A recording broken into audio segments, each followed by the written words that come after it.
আসসালামু আলাইকুম গাইস।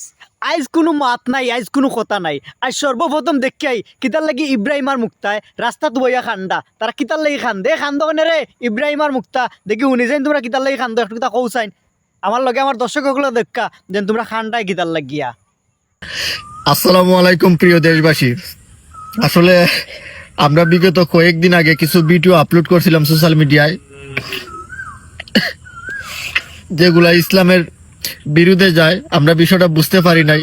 সবার কাছে আমরা ক্ষমা প্রার্থী, আমরা ভুল করছি, আমাদেরকে সবাই ক্ষমা করে দিবেন। আমরা কথা দিলাম আমাদের দ্বারাতে আর কখনো ইসলাম অবমাননা হয়, দেশের ক্ষতি হয়, সমাজের ক্ষতি হয়, অশ্লীল কোনো ভিডিও আমরা আর জীবনও কোনোদিন করব না। আমাদেরকে সবাই ক্ষমা করে দিবেন। আমরা সবাই পায়ে হাত দিয়া মাফ চাইলাম। আল্লাহও আমরা মাফ করতা, আপনারাও আমরা মাফ। ও এখন বুঝছি তোমরা খান্ডায় কিতার লাগিয়া।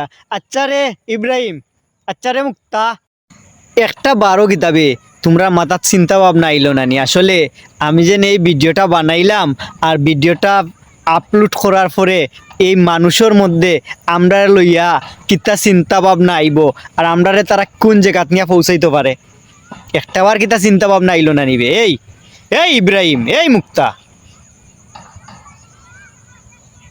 তোমরা বাড়তে বাড়তে একবারে বাড়ি গেছো, বুঝছো নি? একবারে বাড়ি গেছো, তা ঠিক নাই। তো তোমরারে যদি মনে করো যেনে এই বাংলার মুসলমানে মাফ করে দে, তা হইলে তোমরা মুক্তি পাইবাই। আর না হইলে রে ভাই আমার মনে হন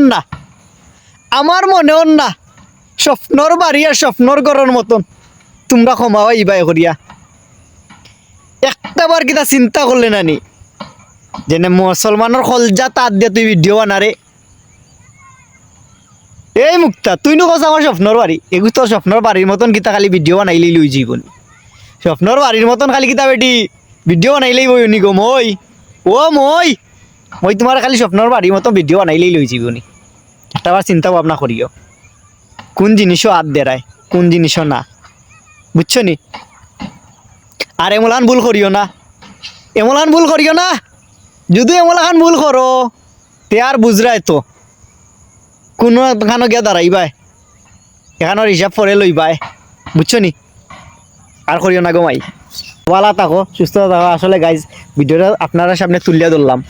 যদি আপনারা মনে হয় যে এই ইব্রাহিম আর মুক্তারে মাফ করিয়া দেওয়ার মতন জিনিস, তাহলে অবশ্যই আমার কমেন্ট বক্সও বলে যাবেন যে এই ইব্রাহিম আর মুক্তারে মাফ করে দেওয়া যায় কিনা না।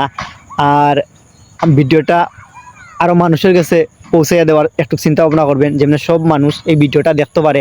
আসলে ভুল মানুষই করে, আবার ভুল কোনো ফেরেস্তায় করে না, মানুষই করে। তো আসলে এরা ভিডিও বানার সময় বানাইলেইছে, আবার মনে করেন দুষ করিয়া যেহেতু সমাজের কাছেও তারা জোরাতে মাফসার, অবশ্যই আমরা পয়লা বারের মতন তারা মাফ করিয়া দিতাম। অবশ্যই তারারে আবার আর একটা সুযোগ দিতাম। তবে আর একটা সুযোগ দিয়া যদি মনে করি যে না তারা মাফর উপযুক্ত নাই, তাহলে বাকি চিন্তা ভাবনা ইনশাল্লাহ আপনারাও করবা। তো সব ভালো থাকুন, সুস্থ থাকুন, আল্লাহ হাফিজ, আসসালামু আলাইকুম।